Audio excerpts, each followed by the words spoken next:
and I still wasn't going to do it. I said, look, like, I don't want to run these sweatshop nursing homes, like, to see how you run your nursing homes in New York.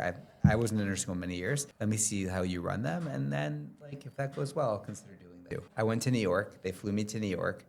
And I went to Kiva Glasser's nursing home that he was running at the time. And then I went to David's nursing home the next day. And they looked good. Like, I saw the utility of a nursing home.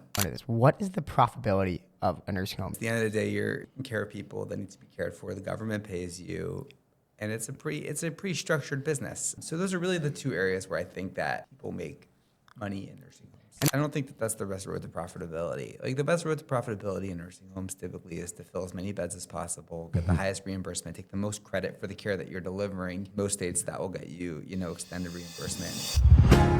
Hi, everyone, and welcome to the Jewish Professionals Podcast, the JP Podcast.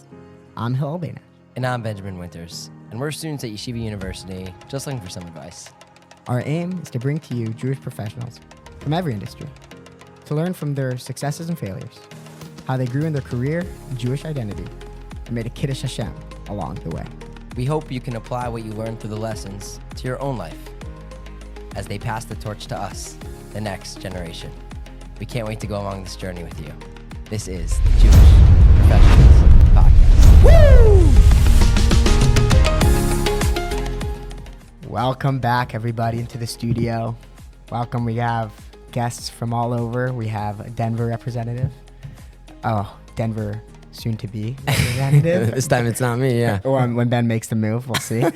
But we're excited for another episode, Ben. A great run this morning in Central Park. Yeah, thank God. We got up early. Hillel texted me last night. I'm not joking. He's just like, run Central Park 5 a.m. Let's go. I was like, bet. Yep. And what we do basically is you see people on that track, they're up early. We make them feel bad about themselves. We make sure we double lap them, triple lap them. They're not getting back up tomorrow. That's Absolutely not. Absolutely not. But more importantly, straight from the mountains, from Mile High, with us today is Ahron Katz, the founder of Peaks Healthcare Consulting, right? A Colorado-based firm specializing in skilled nursing facilities. He was raised in Detroit in the Yeshivish Welt. Motor City. There we go. He's built his career on grit, hustle, and heart. He's going to tell us more. Ahron, thanks so much for joining us today. Thanks for having me. It's good to see you guys. And good to be in New York. Nice concrete jungle. I'll go back to the mountains soon. There we go, hopefully. It's skiing season now. There are definitely some places you can ski in New York. I happen to never been skiing in my life. It's all actually. icy, though. Like, I've never been out west, but from what I hear, it's like, you're like on the clouds, Yeah, that's how you know he's an amateur. He knows nothing about skiing. It's a nice fluffy day. It's a pretty nice thing. There we go. So Motor City, growing up, Yeshivish. Tell us about what that was like. Yeah, I grew up, Detroit is a very yeshivish town to begin with, particularly the Oak Park area. My family's probably somewhere in the middle of it. Like, we weren't actually overly yeshivish. I think that where I live now in Denver would be considered very yeshivish, but in Detroit, we were probably closer to the left end of the yeshiva spectrum, but Detroit is a very yeshivish town. Most people wear black hats in the community that I grew up in. Pretty much everybody. The Young Israel is, at the time, I remember being probably at least 50% black hat. It's a very nice community. It's a little blue collar. People kind of work. People are okay living a more simple life there, and that's a good thing.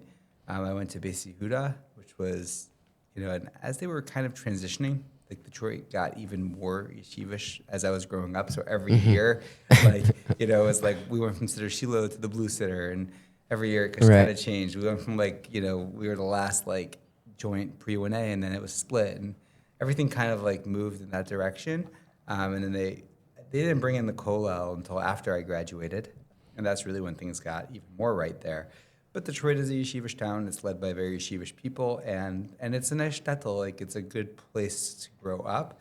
It's cold, and Doesn't Shabbos end in the Shabbos ends very late. late, right? We're talking as it breaks the tens. It does. I think it gets my gosh. 10:05. That it is also starts crazy. late, though. Right. You're not doing a great job selling right now. I don't know if you're trying to sell Detroit. I don't know if you can. I think it's good if you want to live close to the Right. Okay, let's stop there. Okay. Their sports teams are back, though. Their sports teams are back. Shout out to Aaron Adler, one of my Detroit Yeah, friends. But yeah, and- their sports teams are back. Listen, So Daniel Posner, who's an avid listener of this podcast, I know has many great things to say about Detroit. But I like the Lions a lot. The Red Wings, There you and go. Tigers. So and growing up, what was the environment around business, around financial success in your home and in the community? it wasn't something that was considered overly important in the community. Obviously, you needed to, make a living, but it wasn't, I don't think it was forefront for a lot of people. People just kind of like lived, and people were very comfortable living close to the poverty line. There were definitely people that were successful throughout the community, and I've had some of those people as mentors in my life, and I'm very fortunate for that. But it wasn't the affluence and drive. It just wasn't something that was in the forefront there. People just kind of survived off of Hashem in a way, and that was kind of the mentality of a lot of people in Detroit. Would you say they were still ambitious? They were just ambitious about Yiddishkeit and learning, or would you say they were just more relaxed in their approach to life? They were very serious. Ambitious, I don't know if it's like ambition. I'm not sure if that's really the word. And I don't think that, there's a lot of places in the country that I've been to that are not overly ambitious. But people were very serious about their Yiddishkeit there. Like it was, everyone went to shul. Everyone learned. It was a serious place. People were very serious about their Judaism, from what I remember. right. And so you started in Detroit, and then you went to Yeshiva in Denver, and then spent some time at YGW, and then went out to the working world. Tell us through your Yeshiva experience and take us through those years. Yeah, so I did the 9th grade in Yeshiva in Detroit. That was not great for me. That is a very yeshivish institution. Intense, radical. Radical in what way? Just like, it was very fanatical. Like, I don't know how to say it. Like, they followed Rabbi Bakst, and it was like, it was intense. like I didn't fit in. It was really, really, really, really bad year in my life. So I was looking at different yeshivas to go to, and my grandparents lived in Denver, and I liked Denver. I like going there for Yom Tif and stuff. So I went to the Denver yeshiva, and at the time it was just kind of like, I would say many of the craziest kids from throughout the country, like ended up in Denver. It was just Right. like that's who went. It's like the dream team. And it was like a bunch of fun. Like Right. the More like yeshiva the was- Goon Squad, I feel like. It was definitely like a goon squad. like it was just a fun place to be, and we had a lot of fun. We did like stupid stuff, not like bad stuff. We just I found myself like downtown almost every night. Like I understood that in yeshiva, as long as you go to Shacharis, like you're gonna be okay, because like at least then they could show the donors that people go to Shacharis. Right. So they Work hard, play hard. They need a bench. And there They we need go. A bunch of guys that go to Shacharis. So I just kind of hacked the system, and then I kind of just did what I wanted throughout the rest of the day. But I liked it. I had a great time. There was, I liked the Rabbeim. It was a good 4 years, mostly. I did 1 year of Beis Medrash in Denver. I got involved with community stuff. I got involved with all kinds of things, and a lot of really great people and great relationships and great friends. And I really liked the yeshiva there. Looking back in hindsight, looking at those experiences, learning Torah, understanding what you didn't like out in Detroit and what you did connect to more in Denver, did any of that, you think, play into your success in the business world? I think that everything in life kind of compounds, right? Like ultimately, I think that I learned a lot. When I was in 8th grade, I went to Camp Re'im. That was like a New York, Flatbush, intense camp. And That's a every whole year- new world for you. Right. Yeah, that was, I would say, like the first time I really got exposed to people that like love money. Right. We didn't have a ton of resources growing up, so like I always wanted to be able to do things, like whether I wanted a jersey or whether I wanted whatever I wanted. I was always hustling for myself, and I think that helped shape me. Like I had to, was buying stuff for myself at a young age, and whatever I wanted, I would just figure out ways to make money. Whether it was like I wanted pizza when I was in Detroit Yeshiva, I would just go put together 20 cans and get $2 and buy a slice of pizza. Like that's what I had to do, and like I did what I needed to do. Then I figured out if I sold like Guddle pictures for my box in Detroit, that would be good. So Guddle pictures, really? Yeah, so I Like, peddled that. Take for- advantage of the seriousness and the intenseness and the following of, Right. of him Wow. and profit off it. And I was selling people like these Guddle pictures for $10. I bought them for like, $3 or $4. Maybe I sold them for $15, and I bought them for $4 or $5 off this guy. It's just like Who was like the go-to card? Did they have rookie cards, jersey cards, maybe? Oh no, I was simple. In Detroit's where I boxed. Could you get him to sign it? Could you get him to sign it too, and then sell for even you're more? gonna make a fortune off that. Holy cow, that's a business. That's already that's pushing it. You know what I'm saying? That's funny. So you spent time in Denver Yeshiva, and then you went to YGW, and there was this inflection point where you realized, okay, it's time to enter the workforce. What was that like, and is that standard at that time, or you were sort of going out and you were deciding, I'm ready for it, even though this is not the standard trajectory? It was not the standard trajectory. It was interesting. I went to YGW. It was an interesting time in their history. My great uncle founded the yeshiva, Rabbi Anemer, and he passed away shortly right before I came. And I think the yeshiva was going through a difficult time, but Ray Lapiansky interviewed me. He let me in, and I was a breath of fresh air over there. I was a little different. Yeah. So everyone else is kind of like doing their thing, and I started working for the Capitals. I got all kinds of jobs. I actually got really hurt my first day in yeshiva there. I learned a lot from that experience. What happened your first day? I was rollerblading into this Warwick apartment building. Yeah.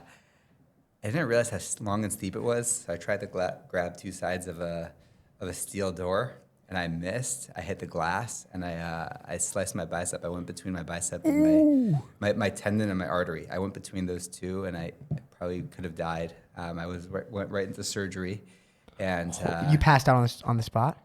I didn't pass out. I stayed awake. The lifeguard from the Warwick came and had a tourniquet on me. It was right next to the pool, and I survived it. So I'm very fortunate to be alive.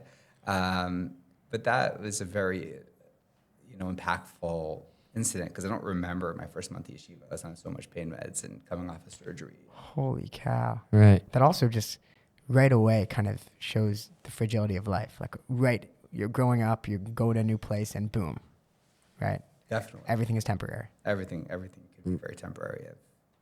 Unfortunately, we've all seen stuff like that. Right. And so that was interesting. And then, I just wanted to make money already. I was in the yeshiva, but I started working for the Redskins as a beer vendor. How did you do it? You went up there and I applied? was looking for jobs on Craigslist. And Really?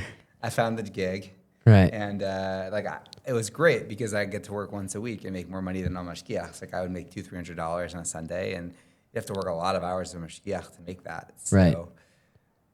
And then I got the gig for the Capitals, and I worked different concerts and different things. I worked the College Bowl game. That was really good. And I really liked money. Didn't really like being yeshiva that much. So I kind of figured that it was good for me to go make money. Right. Well, I have a question on that. So, you're in a community where probably everyone stays in yeshiva for a longer period of time. They love learning. That's just the standard. And if you want to gain success, most people would say, go get a degree, go to college, go the traditional, conventional route. You decided to go, a much different path. So, and a lot of people today often feel kind of stuck into the traditional path. What would your advice be to people who kind of either feel like they're on a different track or want to be on a different track than what's traditional?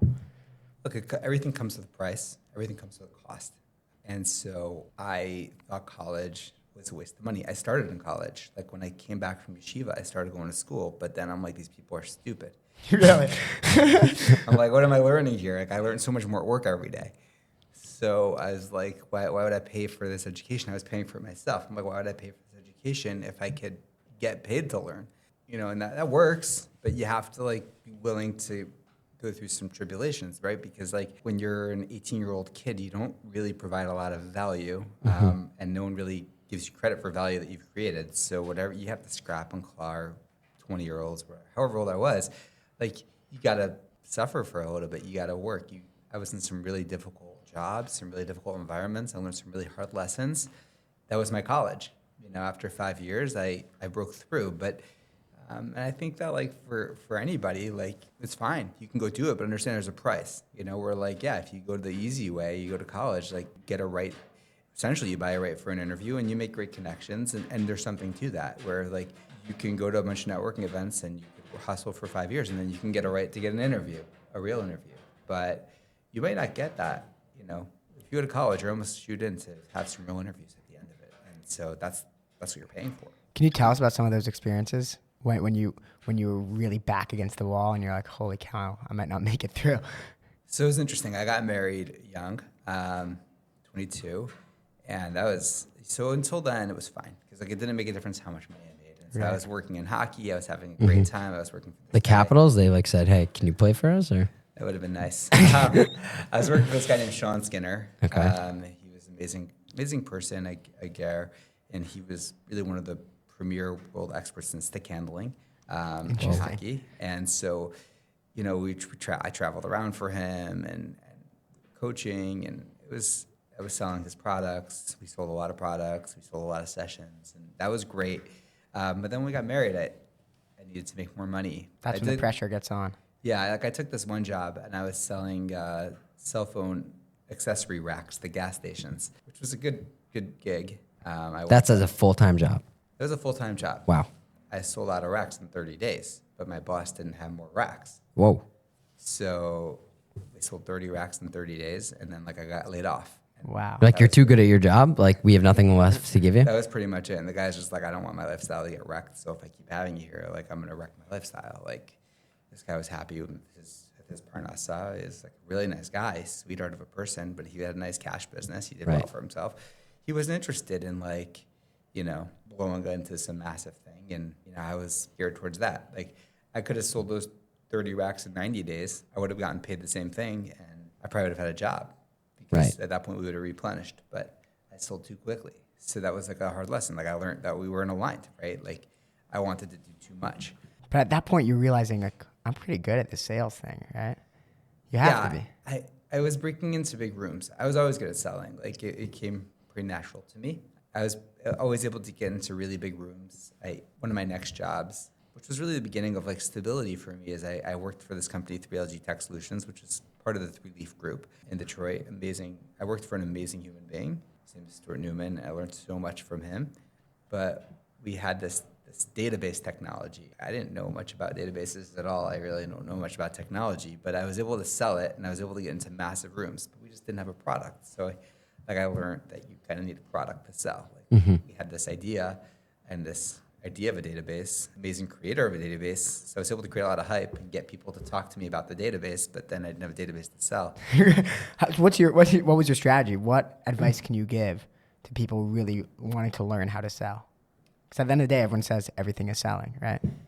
I mean, like, you have to figure out what people want and then bring it to them. But oftentimes, you can take a very simple job that's kind of run of the mill, do that. From my perspective, like, you might not learn as much because it's capped, right? So I could sell mortgages all day long and I can convince people to buy mortgages, but like, is there anything that's going to give me, I mean, I'd learn a lot doing that, but I actually was one of the few people that couldn't get a job at Quicken Loans. They wouldn't hire me. They're like, you belong on the startup side. They sat with me for like, I think the regular interview was a half hour. They sat with me for like over 2 hours. I remember I sat with this person and they're just like, you're too much for us, pretty much. Right. Like, you're not going to be happy like working in a chop shop just selling. So that was a job I could have had, and I would have been very good at it because I could sell anybody a mortgage. Like, they need a mortgage, like I'll sell them the mortgage. But like, I was too much, you know, like. So, and I wanted to do massive things, and I was pretty open about that, and it wasn't a good alignment. So I think alignment is key. Like with selling, like it has to align your product, your customer, and everything. And I think, but if you're gonna go a non-traditional route, you have to get some, like you're not going for cream of the crop jobs oftentimes. Like that's not what's available to you. Like, Right. So going through that experience of not having the classic career trajectory and then also having jobs like selling cell phone racks that you literally did your job too well, and now you're looking at something else. What's that like being young and married and having to go back home and maybe not knowing, like the level of uncertainty that a lot of people fear in the world with their job is a big driving factor why they settle for a job. So how are you able to balance that? my wife was amazing. She wanted me to reach my dreams. She believed in me. Almost nobody else did. And that was very hard. Like I was a little bit isolated. I felt like discontent from family and from different things. We both felt it, but my wife believed in me, and she worked really hard. She had a job, and we scraped. We got by. We made the best of the situations, and eventually it started to click. And now, thank God, it clicked. Wow. Right. But it almost seems like at this point, before we talk about how you shifted over to healthcare, it almost seems like at this point you're moving at a different speed and people are realizing it. They're noticing it. Like, for example, a Quicken Loans interviewer who says, you're just too much for us, right? So what is that? Is that like a mentality? Is that like you just have a different kind of drive than other people have? I don't know. Like, I'm definitely, like, I was driven. You know, I was, at the time, I told you I want to be a billionaire. I think I changed my perspective on that. You're not quite going a for the bit. B anymore? I don't know if I I'll am settle or with the I'm T. not. He'll settle with the T. No, I don't know if I am or I'm not. But it's just like, at the time, like, that's all I wanted. All I Right. wanted was money. I actually had this amazing mentor who told me something. And I kind of met these people in some random places, and I never, like, let go of them. But this guy started 4C Analytics, and he was a very successful guy. And he looked at me. He's like, Ahron, you can go for money or you can go for lifestyle design. He's like, and, you know, he explained to me lifestyle design is you can kind of design a life that you want, because, you know, you could chase money all day and you could work a lot and you can get it, but, like, what kind of lifestyle do you want? And I think that was probably the beginning of a change in thinking for me. But back to your question, I think it's like, you know, it's hard to see it. It's hard when you're in that spot and you're failing constantly, it's hard to see success. Like, it's hard to see that you're doing anything better. You're seeing everyone else live a little bit easier, and you're living tough. So, you know, you believe in yourself, hopefully. Like, I was fortunate enough, my wife and I, we believed in what I was looking to do, but, you know, I can't say it was easy. Yeah. A quote I love, Ben, and I think you'll like this, Ahron, is that the ironic tragedy in life is that life has to be lived forward, but could only be understood in reverse. So looking back, like, oh, obviously you went through the grind, you went through the hard times, and that made you who you are, the successful guy. But in that moment when you're living forward, it's almost like, how are we going to put food? How am I going to eat tomorrow, right? I mean, that's what it was. Right, but everyone always says, true. like, those experiences are the ones that made them have the grit and the drive. And looking back, it's always those experiences that made them who they are. Exactly what you're saying. I think so. I think that it's that, but it's a lot of things. I think it's the way you were raised, the way many things factor to that. It's like, you know, you could always measure backwards. It's something that I would say my coach, even though I'm not actually in his coaching, but he's my Rebbe in business, is Dan Sullivan, and he always talks about always measure backwards, you know. And if you look at, you know, if you measure off of some future thing, you're never going to get there. But if you measure backwards, then you can at least be happy. You made a lot of progress, and I think that Right. something I probably wish I knew earlier. Right. And people always say, I mean, if you just don't quit, you just never, ever give up. You just keep pushing. Like, eventually you will succeed. Right? Is that not true? Do some people they just don't have what it takes? I think that we're touching on some also very deep Jewish subjects, you know, like some emunah, b'tachon. Like, I think that, look, like, Hashem created a reality where if we really put in the effort, we're going to eventually succeed. That's kind of the way the world was created. But, like, dumb effort doesn't usually lead to success. So, like, you have to put in the smart effort, and you have to learn from people around you. And I think that that's a really important thing, you know, I would tell anybody. Like, yeah, you could bang your head against the wall like a million times. You're probably not going to break the brick wall sits right in front of us. Like, you have to figure out how to get over the wall. You have to create a new pathway. And I think that pathways thinking is, like, one of the amazing things, that gifts that God put in this world, which is that, like, if you figure out a different way, then you could actually become very successful always, sure. But, you know, I think that that's just the nature of the world. I don't know if, like, if you bang your head against the wall, like, if you're 5'6" and you can't jump, and even if you shoot 1 million jump shots a day, you're probably not going to be in the NBA. You know, like, it's just not going to happen. Like, you have to be smart about it. Mm-hmm. So, Right. Could you talk about now the transition into healthcare and sort of how that got started? yes. I have so many questions about this. I'm excited to hear. Here we go. So it was interesting. So I was working for 3 Leaf. We were selling audiobooks. I was actually here in New York City. I got into this little argument. like with the chief learning officer of Pfizer here in New York City, and like I was getting into massive rooms. We were selling audiobooks. I learned a lot about leadership because I was listening to the audiobooks.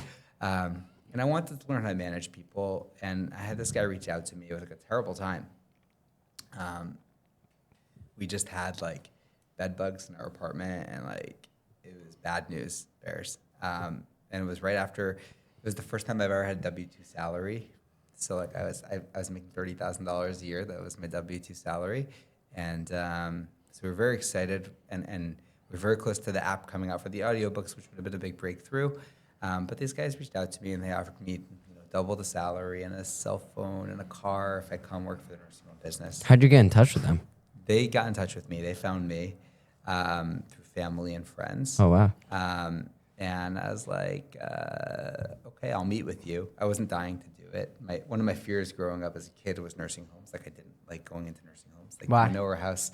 I think going into the Menorah House and seeing a bunch of people like chained up and not looking very good wasn't overly motivating. Right.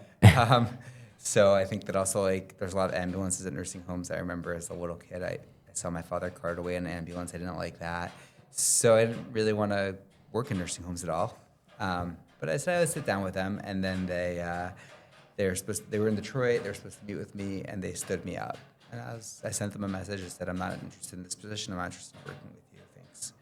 And my boss, David Gamza, at the time, he convinced me to come back. To the meet audiobook with him. company? No. You're saying to the nursing home? My future boss, yeah, Okay. my future boss, David.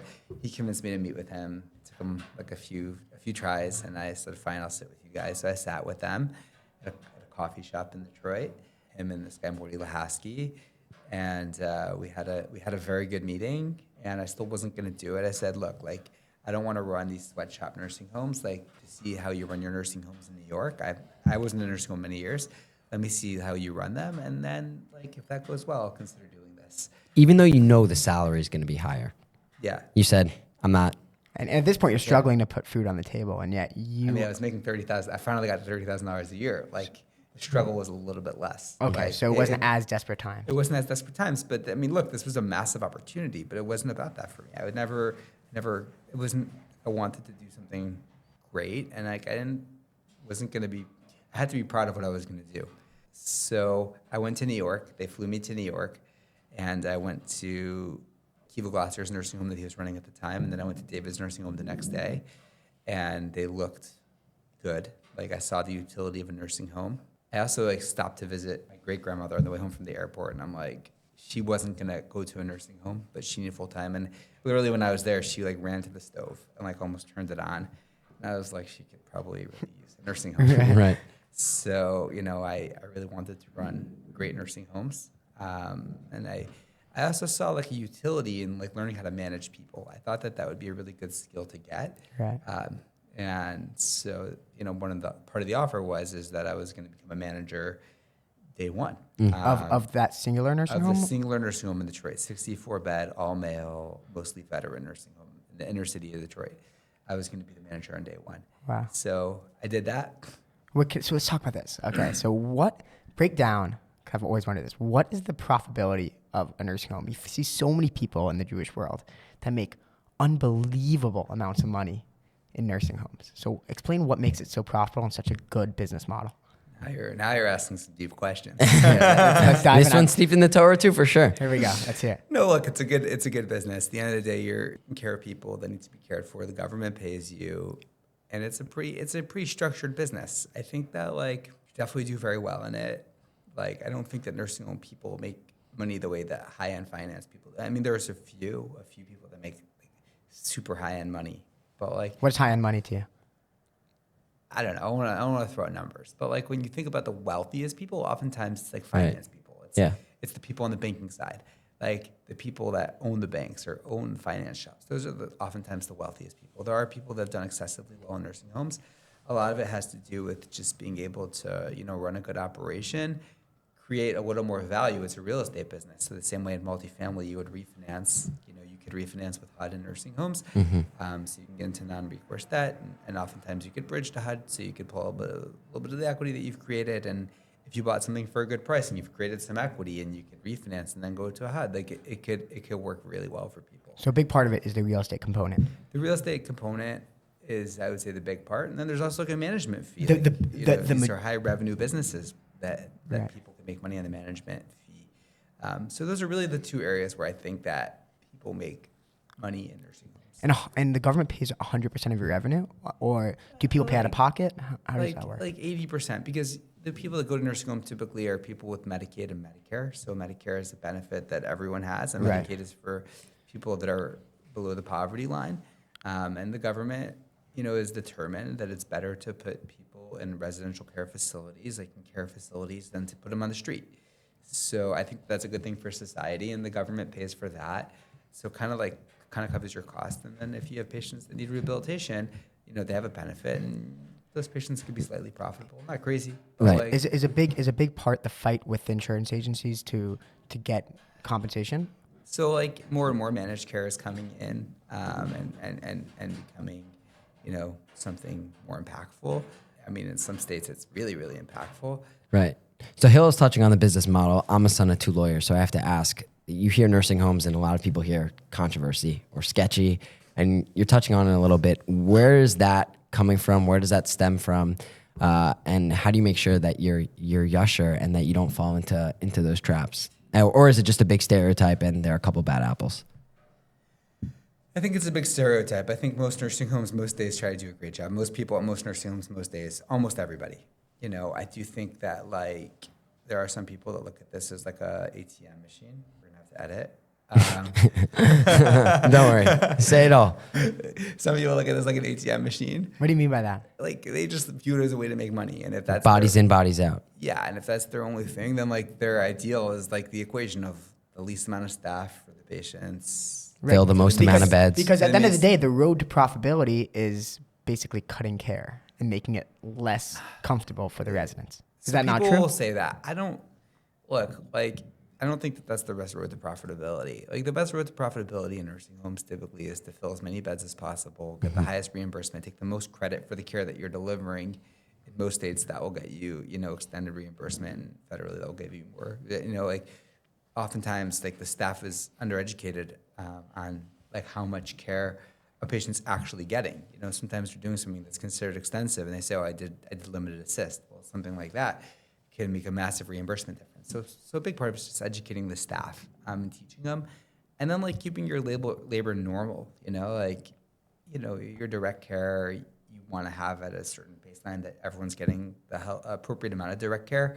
Your RN coverage, the same thing. I think it's more of like when you think about the management of it, like how many receptionists do you need, or how many stuff like that. Maybe you try to cut a little bit, or you keep more just aligned to PPD.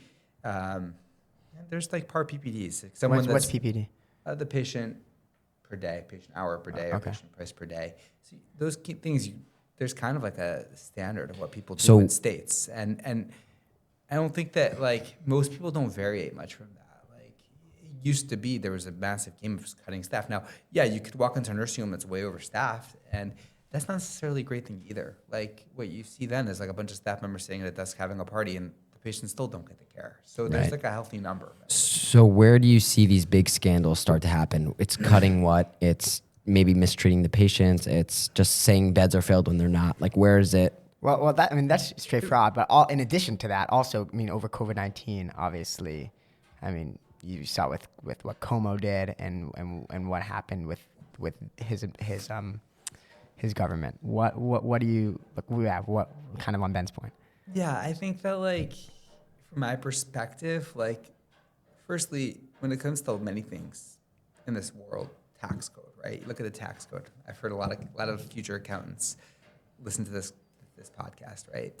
So if you think about the tax code for a moment, like everything's in the gray, right? There's very little black and white that the government tells you. The government keeps leverage by keeping everything in the gray. It's the same thing in healthcare. It's the same thing in pretty much any business that you're doing with the government. The government needs a certain amount of leverage over you. And so if you are a bad actor, if you go outside of that median, they'll come after you. Or if you get too big, or if you, the government will correct. Right. Course correct. I think that that's part of how the government structures things. I think that ultimately it's the same thing in the nursing home space. The many of the rules and regulations, they're left for interpretation, and how you interpret it is very impactful to how. And so I think that people can get into very dark shades of gray, or without going into black, and then the government can go after them. But like, I don't know if that's like, they're not bad people. Oftentimes, some people are just looking for profit. Some people are desperate. Some people bought their thing for too much and they're just trying to make payroll and not lose it. Like, these aren't bad people oftentimes, and sometimes there are people that maybe have bad intentions, and that's for God to judge. It's not like So it's easy. Since it's so in the gray, it's easy to kind of rationalize once you get in a hole. It's not rationalized. It's more of like, Is it the slippery slope? Go. I don't know if it's a slippery slope. I think that like everyone's got their own interpretation of the rules. Like, there are experts that will defend different positions in taxes, right? That like, some people say, oh, I'm never going to defend that position, but then some people will defend the position. I think that ask 10 CPAs the position on something that's in the gray, and you'll get 10 different opinions. I think that like, it's kind of like that in healthcare too. That's fascinating. And also, in addition to that, there's also so much opportunity in the tax code, right? I mean, that's where kind of creativity can lead to very profitable actions. Like, if you read through tax codes and understand adding certain components to your nursing home will give you extreme tax benefits. Is that something that you guys look at? Yeah, I mean, like, again, there's extreme opportunity everywhere. If someone truly understands the code, could take different positions. They could defend different positions. And I think that like. So could you talk about starting out on your own and leaving, working with those two guys in Detroit? I know you started in the facility in Denver, and then what exactly does a manager do at a nursing home? Like, what was your day-to-day like? My day-to-day was really making sure that, like, ultimately I walked in, I like walked around, I saw everybody, saw what they look like. If there's anybody that looked off, I spoke to them. I checked the 24-hour reports, right, which is like a report that they kind of track at the nursing station. So I needed massive, saw what needed to be addressed. We addressed it. Kind of checked in on the staff, made sure they were doing well. I love to ask the staff, how are the residents treating you today? Because you could find out different things. You ask them different questions sometimes. Yeah. You just kind of follow up on it. Do you ever ask the residents how the staff are treating?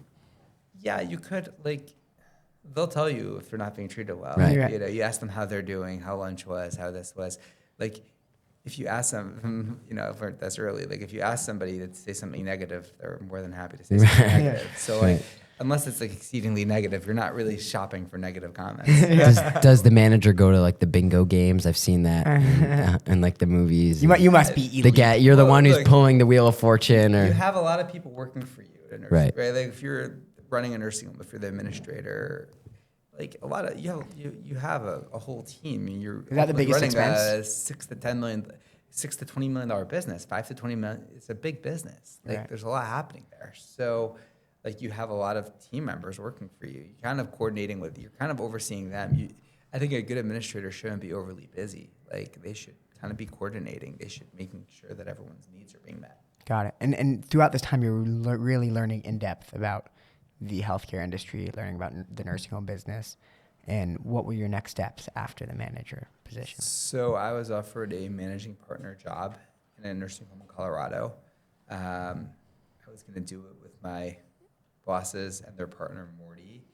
My bosses, it didn't work for them for a variety of reasons. So I partnered with Morty, and we took over the facility in Colorado. We then took over a facility in Wyoming. They went well. Everything was going really well. But it came to a point where it didn't really make sense for me and Morty to work together. So we parted. Why is that? It's just difference in vision and outcome. He wanted one thing, I wanted something else, and it wasn't going to work to stay together because we wanted two different things out of it. I kind of get what you're hinting at. No, not in a negative way. Like, Morty wanted to scale pretty big, pretty quick. I wanted to go quality over quantity. Right. It was a different mentality, different way. And at the end of the day, Morty wanted to grow fast. I wanted to do as well as I could in the micro, and he wanted to do really big in the macro. Did you have equity in the company at this point? Yeah, I did. Was that part of your negotiation? That was part of me becoming a managing partner. Moving to Colorado. You think the salesman's going to go and not get equity in the company? Come on.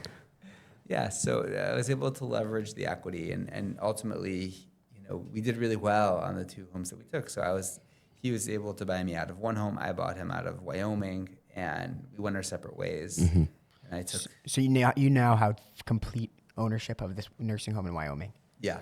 Interesting. And why did you guys choose Wyoming? Because of the tax code? Because of the I lived in Denver, and it was a 4-hour drive and a 40-minute flight. So it was just easy to get in and out of, and it was a good home. Like, it made sense. The reimbursement was good. Everything made sense about it. Interesting. So when you guys, I've always wondered this, when you are looking to place a nursing home, you're looking to start one up, right? And you're looking at the different options for geographical presence and the different options for where you're going to, what kind of features you're going to provide and add. Is a lot of it just, let's do it and see how it works? Or how much of it is, let's spreadsheet every point, let's get every single expense down and forecast into the future? Ultimately, a nursing home is a existing business that you're buying, typically. Okay. You're not really building it from scratch. So if you're buying an existing business, you just come and look at the business and see what it's not doing well, and you come and do those parts better. So if it's not good at customer service, you got to make that better. If it's not good at getting nurses, you can probably do a better job than the last guy getting nurses. If it's not good at reimbursement, you could do better than them at reimbursement. Like, it's not like you're doing anything that's different. It's just you're bringing better practices. It's kind of like a private equity roll-up business. Right. And you have to have a large amount of experience before you go and understand what they're not doing well. Yeah, no. I mean, it's like any business, right? Like, someone who's really well trained in business, like, will see the breakdowns. Now, might they know all the details? They might not, but like, you could find people that know the details. You could find a really good reimbursement company. You could find a really good, staffing company. You could find great people around you that know a lot of the parts, sometimes it's who, not how. So you could find the who's, but there's like a business sense, right? If something's broken, it's broken. Yeah. Interesting. Wow. So talk about right now, since I know you started your own thing in 2021 it was. So that's right after, I guess, or maybe when COVID was really. It was during COVID. Yeah. Right. So what was that experience like, especially? It was very hard. It was hard because, like, at the end of the day, I didn't have, the backing and whatnot. I wasn't coming in with partners the same way that other people were. Didn't have, but I had a, family member who helped me, with a secondary guarantee. So when I bought the nursing home in Wyoming, I took over 2 leases there at the same time. And so I had a family member help me with like a secondary guarantee. How does that? You need a second guarantor on the property as collateral? So on these two leases, just that if I didn't pay them, or if they'll go to him. Yeah, they'll go to him. That puts the pressure on, right? That puts pressure on. Again, it's secondary. Like, I believe that was going to be successful. Right. So I never viewed it as It's like web risk. cover for the nursing home business. They have your friend who looks at your browser. You know what I'm saying? You make sure. A little back up. different. A little bit. Yeah, no, it's interesting. Like, if you believe you're going to be successful, then you believe you're going to be successful. Failure is not something that's on your radar. Right. So yeah, like, it's definitely something probably on that other person's radar, and I gave them some equity for that. I think they would have done it for free. They were happy to do it for free. I always think that it gets expensive.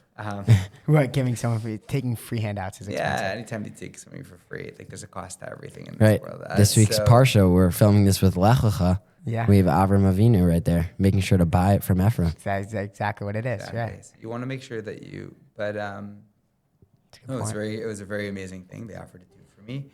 And so that helped, and I was able to lease these 2 nursing homes together, and then it's kind of slowly been growing since, making good decisions and like slow growth. How many nursing homes do you own now? We have 5 nursing homes. And we meaning you. Yeah. Why did you decide not to try to find a partner? Why did you want to go out by yourself?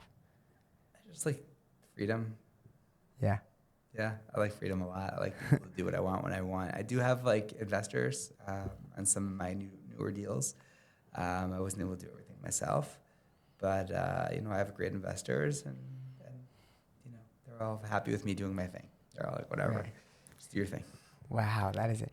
And it says, like, let's say we go to your LinkedIn, it says you're consulting, right? You're a consultant. Is that so? Ultimately, there's 2 pieces, right? Like, we have a healthcare consulting agency that functions, somewhere between. We've always tried to take a consultant. We always try to work with the local building and allow the administrator to make decisions. So that's kind of my methodology. Like, we want to empower. the administrators to make. And so we want to consult with the nursing homes, and that's one business that we have, right, which is a healthcare consulting agency. And then we also have, a building property company, an operating company. And that's different, right? Like that's the people that actually own the nursing homes. It's different every time. The consulting ultimately, wouldn't say it's a management company because like a management company manages. We don't actually manage. We consult with the nursing homes, and we work with them to get the best results. So, I have a team in Denver, Peaks Healthcare Consulting, and then we also have an Opco Prepco. We've had clients that haven't been us. They'll pay you they'll pay you a subscription, a fee to help them. Wow. And I would imagine a crucial part of running this operation for you is hiring people that you trust and can rely on, so you don't have to, just be weighed down with all the problems that go on day to day with 5 facilities, right? So how do you find someone? We that also you have could 2 just, assisted livings and a home health and hospice business. So it's more than that. I have great people. I've been fortunate. I've hired many great people, and they do a great job running the day-to-day. And I have great people. Each nursing home has its own team, right? Ultimately, the administrator does a lot. We have some really strong administrators. Some of them need more help, and that's a big piece of it. yeah. Wow. So we've definitely covered a lot of ground professionally, but also personally speaking. I've been to the community a couple of times. I'd love to bring Hillel. You do a ton for the community. Where is that a product of growing up? Maybe in the Detroit community, you wanted something better, maybe something more homey. Where did that inspiration come from? Because you run the events, you bring out people to come for Chagim. You make sure that there's a lot of accountability in a community that's actually not so small. Is that an invite I just got, by the way? You did get an invite. Yeah, you got an invite. You got an invite. You got an invite. Don't worry. You got an extra room for me? Yeah, a couple. But you're really trying to grow a community, building a show. Sort of, where is that? Is that also the entrepreneurship mindset, just applied? I think so. For me, firstly, like my parents were very involved with community. My grandparents, my family. It's always been a community-oriented family. I think that part of it's part of what I need to do, and I could help grow the community. I have the ability to do that. We want to really grow our community. I think it's a very special place to live. I think Denver has this real authenticity, this real warmth and genuineness to it, and I think that some people would really fit in well there, and they would do well. Like they'd be very happy there. And I think it's important that if we can grow the community, we can expand those sparks, find those sparks, and get them back to Eretz Yisrael, and bring the sparks back home, and eventually help bring the Mashiach, right? Like a little bit Chabad, but ultimately that's what we're doing by living in Chutz La'aretz. And so we're helping channel the sparks. We're helping collect those, the tzitzias. There we go. I was just there for Simchas Torah, but there was your pitch to join the Denver community. You got to go and check it out. What are some beyond kind of, I guess, both spiritually and also with your business? What are some goals you have in the coming years? Where do you see the nursing home industry going from here? It's interesting. I don't know what's going to be with the nursing home industry. I think it's a solid business. I think that there's always good deals. I think people always say it's the worst time in every business. I kind of heard that. I've never met a person that says, this is the best time in my business. Well, not in AI. They don't I don't know what AI is going to make us be any younger. Like you're always going to have people who end up aging out. Yeah. Aging out. I think that it's interesting because you're going to start having with quantum, people are going to get pretty healthy and live for, I think, a pretty long time. So, I don't know what it's going to be, but I think that you could live off of today. I've kind of learned that from different mentors. I have this tendency to jump into the future, be very futuristic. I think that ultimately we live in the world that we live in, and for a large scale adoption of things, it takes a little bit of time. Ask any of the AI people 5 years ago, and it was today, that everything was happening. And today we're starting to see some real impact from AI, and I think we'll see some real impact every year, and that will eventually it'll just become normal. That the companies are laying off 30,000 people because AI. Right. So we'll see what happens. I don't know. I don't know what's going to be. I think that there will always be people that are sick that don't take care of themselves that will end up in nursing homes. We're seeing younger people that are sicker. It's really what we see in nursing homes now. Assisted livings, people are really aging there, and healthier people are aging there. What we see is we're turning into more and more of long-term acute care, We're long-term subacute care now, but like we're getting closer and closer to, we're seeing younger and sicker patients. That's what we see in nursing homes today. And I don't think that trend's going to slow down. I think a lot of people are living their modern medical miracles, and they come to us and we take care of them. They have no one else to take care of them. And, you know, I think it's a good thing for society to not put their people on the street. I think that like that's the basis of the nursing home business. That's why the government pays for it, is that I think that if we ever lost value of people, value of life, then Right, we got a lot more questions to ask then. What about personal goals? Let's say in 20, 30 years from now, you're looking back to today. What do you hope you've accomplished by then? it's a very good question. You know, like, thank God I'm still young. I still have my health. I mean, I just want to do the best I can do. I can't point to a specific goal today. You know, I want to make an impact. I want to help people. You know, I think that like if I could help, you know, people find their happy spot, if I could find my happy spot, and I could be like a good dad and a good husband and you know, a good Jew, and help the community and help people in the community, like that'd be a pretty good goal. Just look back and be proud. And I think that anybody can kind of look back and cherry pick for the good, but and be proud. But I'd like to look back and be very proud of what I've been able to accomplish. It's amazing. It's amazing. Wrapping up, we do like to ask all our guests what's one specific skill/experience story that's specific to healthcare, the nursing home business, that you think applies to all other industries. I think the skill, it comes down to in life, I think in everywhere, whether it's the profit, for-profit, nonprofit, whatever you're going to do, you have to be like a value creator. In nursing home, you come take over the stress nursing home, like ultimately you're trying to create value. And I think that for anybody coming out of the school here, anybody coming out of anywhere, like if you're going to create value, great. Someone asked me on Friday, like, you know, you're doing all this non-for-profit stuff and you're doing all this for-profit stuff. How does it relate? And I said, there's really no difference. Like maybe there's a mission difference, right? Like a for-profit, your first mission is to be profitable, and then like you might have a business mission aligned with it. In a non-for-profit, your mission based strictly, but ultimately it's a value creation piece. And I think that is what, you know, what I would tell anybody is like figure out how to create value, and eventually you'll get seen for that. Eventually you'll get paid to do that. And I think that is the number one thing that I would leave anybody with. It crosses all businesses. That's awesome. And do you have any final takeaways, Ahron, as a Jewish professional for the audience?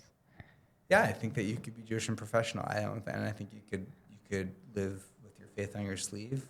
Other communities do it, and we need to do it too. We need to be proud of. We come from a very unique heritage, and we are judged. You know, we are judged. People look at us differently. Understand that, like you're Jewish, and you have a responsibility with uphold yourself as best as you can. And I'm not saying I do this every day perfectly, but I want to. I want to do it every day perfectly, which is like, you know, we're Jewish. We are the chosen people. We believe that, and if we believe that, then we have to act that way. And I think that like you could be a professional and do really well, and still, you know, be a good Jew. That's awesome. Thank you so much, Ahron. Amazing. Ahron, thank you so much. Thank you, guys. Text me privately, 240-636-4912 if you want to hop on the next plane to Denver. We got plenty of places to stay, and we'd love for anyone to join us, see the community. Was that a real number? That's a real number. Uh-oh. That's a real number. Yeah, You're going to yeah. have to try it. I know. Probably my phone is going to be flooded. Thanks to everyone for making this happen. Thank you, JB. Thank you, Josh. Thank you, Ashley, our producers. Thank you, Charles, for the editing. Thank you, everyone, for listening.